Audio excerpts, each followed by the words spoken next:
Kay may hapon sa tanan, no? So nahapon na napod ka kay nami-meeting ka ganina. But praise God kay makapadayon gihapon ta sa pagbasa sa pulong sa Ginoo ug karon igsuon hapit na gyud ta mahuman, no? Kay ang Exodus hangtod lang siya chapter 40. Unya naa na ta sa chapter 38 karon, no?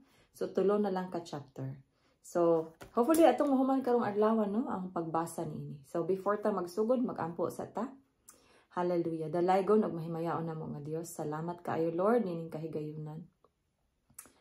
Ginoo nagaduol kami kanimo ug nagapaubos kami kanimo ugad sa mga kasing-kasing Lord. Amo kining ihatag kanimo o Dios. Lord, I pray nga ikaw padayon makikistorya ka namo pinagi sa imong mga pulong Ginoo. And Lord, salamat nga ikaw sa padayon nagagiya ka namo Lord sa matag adlaw. Karong taknaa amo kining igahin diha kanimo Lord sa pagbasa sa imong pulong. And I pray God nga imong balang espiritu mamuhat gayud sa among kinasuluran sa kasing-kasing Lord. Thank you kaayo Ginoo.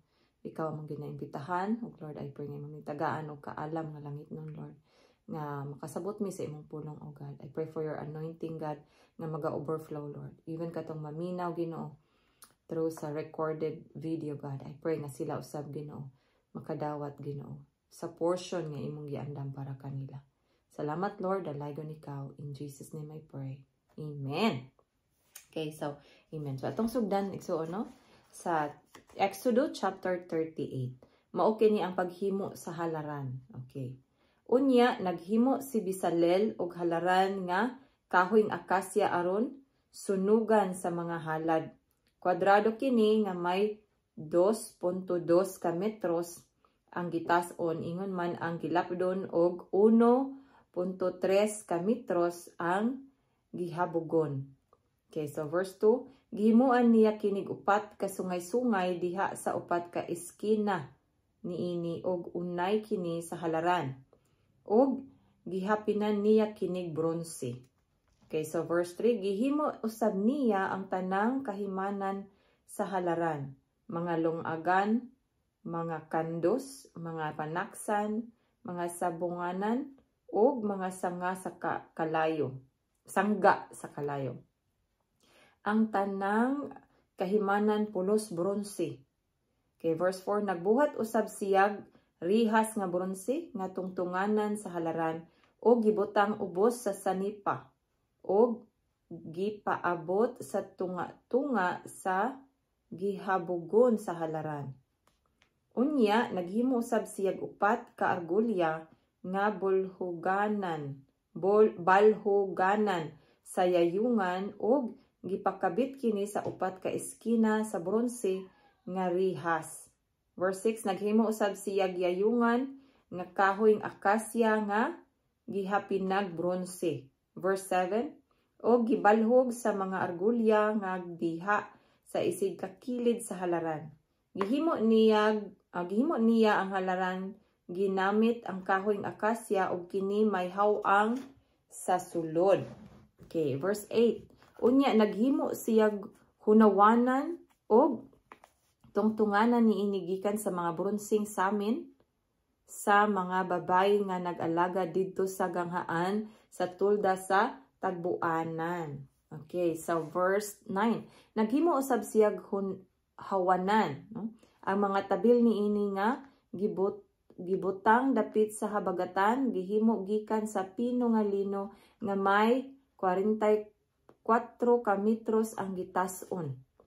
Verse 10, ang 20 ka haligi o 20 ka sukaran niini mga bronze apan ang mga kaitanan sa haligi o ang mga bangan niini plata. Okay, 11, sa kilid dapit sa amihanan ang mga tabil may gitas-on nga 46 ka metros. Okay, gipabitay kini sa 20 ka haligi nga gipasukad sa 20 ka sukaranan nga bronze apan ang mga kawitanan sa mga haligi ug mga bangan niini plata. Okay, 12, sa kilid dapit sa kasadpan ang mga tabil may gitas-on nga 22 ka metros. Gipabitay kini sa napulo ka haligi nga gipasukad sa napulo ka sukaranan. Okay, ang mga kawitanan sa mga haligi ug ang mga bangan niini plata. Okay, verse 13, ang kilid dapit sa silangan may hilapdon nga 22 ka metros. Sa kilid dapit sa ganghaan may mga tabil nga unom ug tunga ka metros nga gilapdon. Okay, kini may 3 ka haligi ug 3 ka sukaranan. Verse 15, sa pikas kilid usab o sa duha ka kilid sa ganghaan, paingon sa hawanan may mga tabil nga unom og tunga ka metros nga hilapdon ug may 3 ka haligi ug 3 ka sukaranan. Ang tanang tabil libot sa hawanan hinimo sa pino nga lino. Verse 17, ang sukaranan sa 3 ka haligi nga bronse mga bronse, apan ang mga kawitanan sa mga haligi, ang mga bangan niini ug ang tabon sa mga tumoy niini mga plata. Okay, verse 18, ang tabil sa ganghaan paingon sa hawanan gibordahan og asul, tapol og pula nga dilana og pino nga lino. May gitas-on kini nga 9 ka metros og 2 ka metros nga gihabugon sama sa mga tabil sa hawanan. Gipabitay kini sa 4 ka haligi nga gipasukad sa 4 ka sukaranan nga bronse. Ang mga kawitanan ug ang mga tabon sa mga tumoy ug ang mga bangan niini plata. Ang tanang ugsok alang sa tulda nga tagbuanan ug sa naglibot nga hawanan bronse. Okay, verse 21, mao kini ang mga butang nga gigamit didto sa tulda nga tagbuanan nga gibutangan sa mga papan nga gisulatan sa napulo ka sugo. Gilista kini sa mga Levita sumala sa sugo ni Moises. Ang nagdumala kanila mao si Itamar nga anak ni Aaron nga pari. Okay, verse 22, si Basalel ang anak ni Uri nga anak ni Ur sa banay ni Juda, naghimo sa tanan nga gipabuhat ni Moises sumala sa sugo sa Ginoo. Ang katabang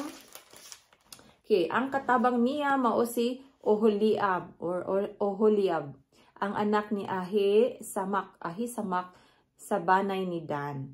Okay, usa siya ka magkukulit, tigdibuho og tigborda og asul, tapol og pula nga dilana og pino nga lino. Okay, 24, ang tanang bulawan nga gigamit sa pagtrabaho sa tulda nga tagbuanan, bulawan nga gihalad ngadto sa Ginoo. Ang gibugaton niini mga 1,000 ka kilo sumala sa opisyal nga sukdanan nga gigamit sa dapit nga balaan. Verse 25, ang plata nga natigom nila sa ilang pagsenso sa katawhan may gibug-atong mga 3,430 ka kilo sumala sa opisyal nga sukdanan nga gigamit sa dapit nga balaan. 26, kining maong kantidad maoy gibayad sa tanang tawo nga nalista sa senso. Ang matag usa kanila mibayad sa kantidad nga 5.7 ka gramos nga plata sumala sa opisyal nga sukdanan nga gigamit sa dapit nga balaan. Okay, may 603,550 ka tawo nga nagpanuigon og 20 ka tuig o kapin ang nalista sa senso. 27, ang mga 3,400 ka kilo nga plata gigamit paghimo sa mga 100 ka sukaranan sa tulda ug sa tabil. Ang nagamit sa matag sukaranan maigo og 34 ka kilo. So 28, sa nahibilin nga kapin sa 20 ka kilo nga plata, naghimo siya kawitanan alang sa mga haligi ug mga tumoy ug mga bangan niini. 29, ang bronse nga gihalad ngadto sa Ginoo mikabat og mga 2,425 ka kilo. Pinaagi niini naghimo siyag mga sukaranan alang sa ganghaan sa tulda nga tagbuanan. Kay naghimo usab siyag halaran nga bronse lakip sa rihas niini ug tanang kahimanan sa halaran. Verse 31, naghimo usab siyag mga sukaranan sa hawanan ug sukaranan sa ganghaan niini ug sa tanang ugsok sa tulda nga tagbuanan ug sa hawanan niini. Okay, so mao to ang chapter 38. Karon ato ang tiwason, no? Padayonon nato ang chapter 39. So duha na lang ka chapter 39 ug 40. Aron mahuman nato ang libro sa Exodo. So igsoon padayon ta. Okay? Okay, so mao ni ang pagtahi sa bisti sa mga pari, no? Okay, chapter 39 verse 1. Okay. Unya ginamit ang asul, tapol ug pula nga panapton, gitahi ni Bisalel ug ni Oholiab ang luho nga mga bisti sa mga pari alang sa pag-alagad didto sa tulda nga tagbuanan. Gitahian nila si Aaron niining sagradong bisti sumala sa gisugo sa Ginoo kang Moises. Nagtahi silag ipad nga may bulawan kauban sa asul, tapol ug pula nga dilana ug lino nga pinong pagkalubid. Nagsalsal silag bulawan o gitabas nila kini nipis aron iapil pagtahi sa asul, tapol ug pula nga dilana og lino nga pinong pagkalubid ug unya gibordahan nila kini. Okay, 4. Naghimo silag kabiba alang sa ipad og gipakabit kini sa duha ka kilid niini. Verse 5. Ang bakos gihimo sa samang materyales sa pagkahabol sa ipad. Gihimo kini nga may bulawan kauban sa asul, tapol og pula nga dilana og lino nga pinong pagkalubid sumala sa gisugo sa Ginoo kang Moises. Nag-andam usab silag mga bato nga kornalina og gipahimutan kini sa ingasti nga bulawan. Gikulitan kini sama sa usa ka silyo o gikulit niini ang ngalan sa mga anak ni Israel. Verse 7. Gipatapot kini sa kabiba sa ipad diha sa abaga ingon nga mga bato nga handumanan sa mga anak ni Israel sumala sa gisugo sa Ginoo kang Moises. Okay. Verse 8. Naghimo usab silag tabon sa dughan nga maayong pagkaburda sama sa ipad. Gihimo nila kini nga may bulawan kauban sa asul, tapol og pula nga dilana og lino nga pinong pagkalubid. Okay, verse 9. Gihimo nila kini nga kwadrado og gipilo og may gitas-on og gilapdon nga 22 ka sentimetros. Verse 10. Gibutangan nila kinig upat ka laray nga mga mahalong bato. Ang unang laray sardio, topasyo o karbongko. Ang ikaduhang laray esmeralda, safiro o diamante. Ang ikatulong laray jacinto, agata o amatista. O ang ikaapat nga laray berilo, cornalina o haspe. Gipatapot nila kini sa bulawan nga ingasti. Ang matag usa ka 12 ka mahalong bato gikulitan sa ngalan sa matag usa ka 12 ka banay ni Israel. So, verse 15. Naghimo usab silag mga kadena nga lunsayng bulawan nga gilubid sama sa pisi alang sa tabon sa dughan. Naghimo usab silag duha ka ingasti og argolyang bulawan nga gipakabit nila ang duha ka argolya sa itaas nga bahin sa tabon sa dughan. Verse 17, gihigot nila ang duha ka linubid nga bulawan ngadto sa duha ka argolya. Verse 18, o gihigot usab nila ang duha ka tumoy ngadto sa duha ka ingasti og sa ingon nga paagi gipakabit nila kini diha sa tubangan sa kabiba sa ipad. Verse 19, naghimo usab silag duha ka argolyang bulawan og gipakabit kini sa ilalom nga iskina sa tabon sa dughan. Dughan. Sa sulod nga sidsid dapit sa ipad. 20, naghimo pagayud silag laing duha ka argolyang bulawan o gipakabit kini sa ilalom nga bahin sa atubangan sa duha ka kabiba sa ipad. Okay. Duol sa tinakduan sa ibabaw sa bakos nga maayong pagkahabol. Okay, 21.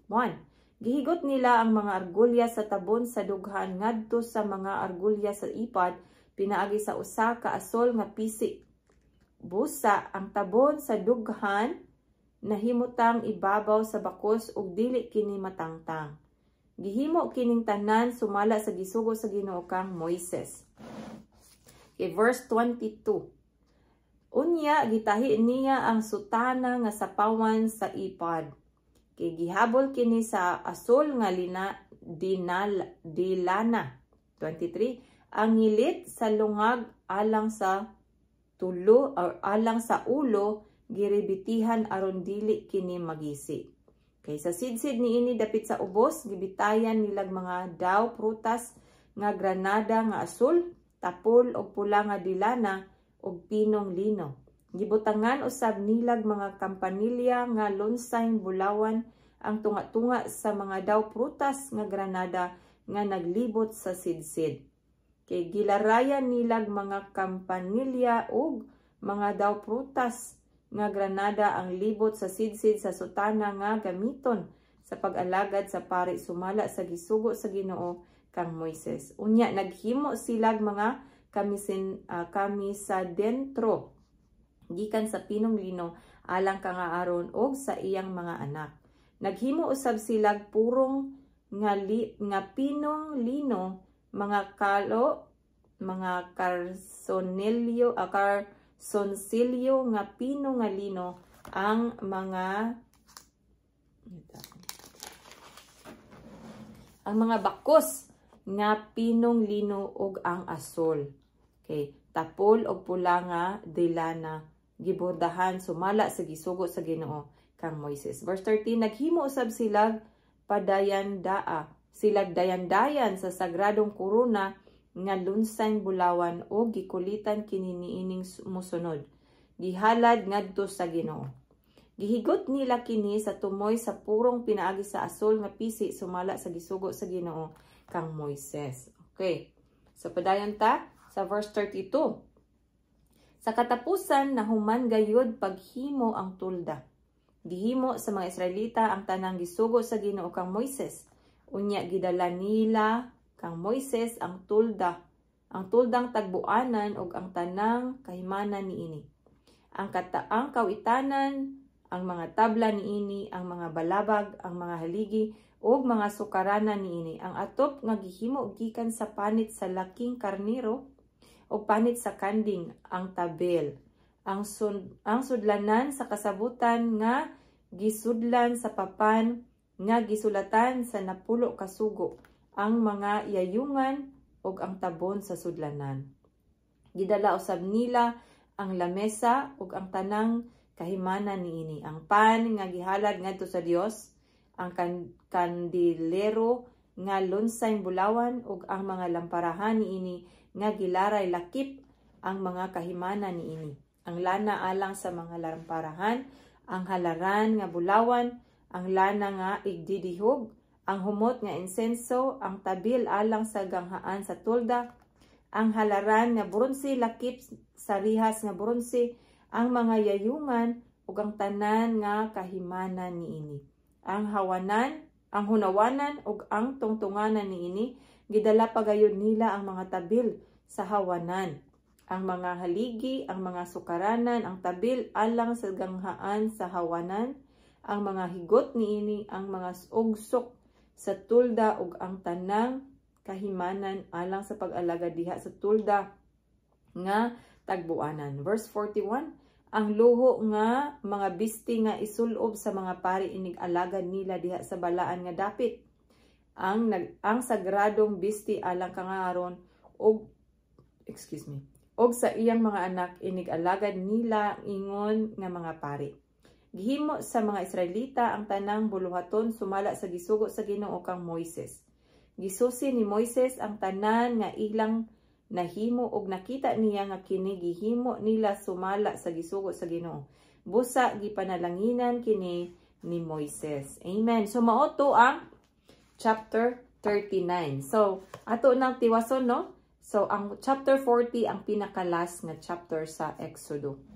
So atong tiwason. Okay. Mao kini ang chapter nga ang pagpatindog og paghalad sa tulda nga tagbuanan. Okay. So verse 1, chapter 40. Ang Ginoo miingon kang Moises, sa unang adlaw sa unang bulan ipatindog ang tulda nga tagbuanan. Ibutang niini ang sudlanan sa kasabutan nga gisudlan sa napulo ka sugo og sa limbongi kini sa tabil. Isulod sa tulda ang lamesa ug ibutang ang kahimanan sa ibabaw niini. Isulod usab ang butanganag suga ug ipahimutang niini ang mga lamparahan. Verse 5, ibutang ang halaran nga bulawan nga sunuganan sa insenso diha sa tubangan sa sudlanan sa kasabutan nga gisudlan sa mga papan nga gisulatan sa napulo ka sugo ug itaod ang tabil sa ganghaan sa tulda. Okay. Verse 6, ibutang ang halaran nga sunuganan sa mga halad nga mananap diha sa tubangan sa tulda nga tagbuanan. Verse 7, ibutang ang hunawanan tunga-tunga sa tulda nga tagbuanan og sa halaran og sudli kinig tubig. Ipahimutang ang halaran sa tulda og itaod ang tabil sa ganghaan sa hawanan. Okay, verse 9, unya kuhaa ang lana nga igdidihog og dihugi ang tulda og ang tanan nga anaan niini. Sa ingon niini nga paagi ihalad ang tulda og ang tanang kahimanan aron mahimo kining balaan. Dihugi usab ang halaran nga sunuganan sa mga halad nga mananap ug ang tanang kahimanan niini. Ihalad kini niining paagiha ug mahimo kining balaan sa hingpit. Amen. Verse 11, dihugi ang hunawanan ug ang tungtunganan niini ug ihalad kini. Kay 12, dad-a si Aaron ug ang iyang mga anak ngadto sa ganghaan sa tulda nga tagbuanan ug himua kanila ang seremonya sa paghugas. Verse 13, ipasulob niya Aaron ang mga sagradong bisti. Dihugis siya lana og ihalad aron makaalagad siya kanako ingon nga pari. 14 daw sa iyang mga anak og isulob kanila ang mga bisti. Unya dihugi sila sama sa imong pagdihog sa ilang amahan aron nga mag-alagad sila kanako ingon nga mga pari hangtod sa kahangturan. Verse 16. Gibuhat ni Moises ang tanan sumala sa gisugo sa Ginoo kaniya. Busa sa unang adlaw sa unang bulan sa ikaduhang tuig, tapos sila mobiya sa Ehipto, gipatindog ang tulda nga tagbuanan. Okay, verse 18, gipatindog ni Moises ang tulda o gipahiluna niya ang mga sukaranan, ang mga tabla o ipakabit ang mga balabag o gitaod ang mga haligi niini. Verse 16, gihikyad niya ang atop sa tulda o gisapawan kini pagtabon sa laing atop sumala sa gisugo sa Ginoo kaniya. Verse 20, unya gikuha niya ang mga papan nga gisulatan sa napulo ka sugo o gisulod sa sudlanan sa kasabutan. Kay gibalhog niya ang mga yayungan diha sa mga argulya sa sudlanan o gitabunan kini. Verse 21, unya gisulod niya sa tulda ang sudlanan sa kasabutan o gitaod ang tabil aron pagsalimbong sa sudlanan nga gisudlan sa mga papan sumala sa gisugo sa Ginoo kaniya. Verse 22, gibutang niya ang lamesa dito sa tulda nga tagbuanan dapit sa amihanan sa gawas sa tabil. 23, o gibutang niya sa maong lamesa ang pan nga gihalad ngadto sa Ginoo sumala sa gisugo sa Ginoo kaniya. Verse 24, gibutang usab niya ang kandiliro diha sa tulda nga tagbuanan atbang sa lamesa dapit sa habagatan. 25, gibutang niya ang mga suga sa ibabaw niini sa atubangan sa Ginoo sumala sa gisugo sa Ginoo kaniya. 26, unya gipahimutang niya ang halaran nga bulawan didto sa tulda nga tagbuanan atubangan sa tabil. 27, sa ibabaw niini gisunog niya ang humot nga insenso sumala sa gisugo sa Ginoo kaniya.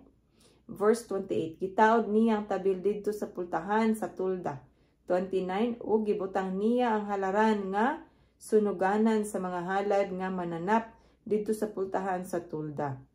Sa ibabaw niini gihalad niya ang mga halad nga sunugon ingon man ang halad nga uhay sumala sa gisugo sa Ginoo kaniya. Gibutang usab gibutang usab niya ang hunawanan nga planggana sa tunga-tunga sa tulda ug sa halaran o gisudlan niya kinig tubig aron magamit sa pagpanghugas. Okay, 31 si Moises, si Aaron ug ang iyang mga anak manghugas sa ilang mga kamot ug tiil. 32 inig sulod nila sa tulda nga tagbuanan o inig adto nila sa halaran sumala sa gisugo sa Ginoo kang Moises. 33 unya gipahimutang niya ang hawanan nga naglibot sa tulda o sa halaran o gitaod niya ang tabil sa pultahan sa hawanan. Og natapos gayud ni Moises ang tanang buluhaton. 34 unya mitabon sa tulda ang tagbuanan ang panganod og napuno sa himaya sa Ginoo ang tulda. Hallelujah, no? Unya mitabon sa tulda nga tagbuanan ang panganod ug napuno sa himaya sa Ginoo ang tulda. 35 si Moises wala makasulod sa tulda nga tagbuanan kay naputos man kini sa panganod ug napuno man ang tulda sa himaya sa Ginoo. 36 mubalhin lamang pagkampo ang mga Israelita kun mopahawa na ang panganod gikan sa tulda. 37 kun dili mopahawa ang panganod dili sila mobalhin pagkampo. Okay, 38 ang panganod nga nagsimbolo sa presensya sa Ginoo nagpabilin panahon sa adlaw ibabaw sa tulda ug nagdilaab kini daw kalayo panahon sa gabi. Makita kini sa tanang katawhan sa Israel sa tanang higayon sa ilang pagbalhin-balhin og kampo. Amen. So mao kadto igsoon ang ang Exodo, no? Mao kadto ang libro sa Exodo chapters 1 to 40. So nahuman nato karong adlaw ang chapter 40. So igsoon remember nato ang Exodo mao kani siya ang meaning is kanang pagawas na no? Exit, ilang exit gikan sa Ehipto paingon sa Promised Land. Pero wa pa sila nakaabot sa Promised Land, no? Naapa sila sa disyerto karon nagbalhin-balhin pa sila. Kaya naapa sila sa journey, no? Nag-journey pa sila paingon sa Promised Land. So igsoon sa sunod nga higayon magsugod na kita sa libro sa Leviticus, no? So I hope nga magpadayon gihapon ta og basa sa pulong sa Ginoo. So karon atong nahuman ang Exodo. So salamat kay igsoon ang Ginoo magapanalangin kanimo uban ang imong tibok panimalay sa matag adlaw sa imong kinabuhi. Dalaygon ng Dios hangtod sa sunod nga higayon. Amen. Salamat igsoon.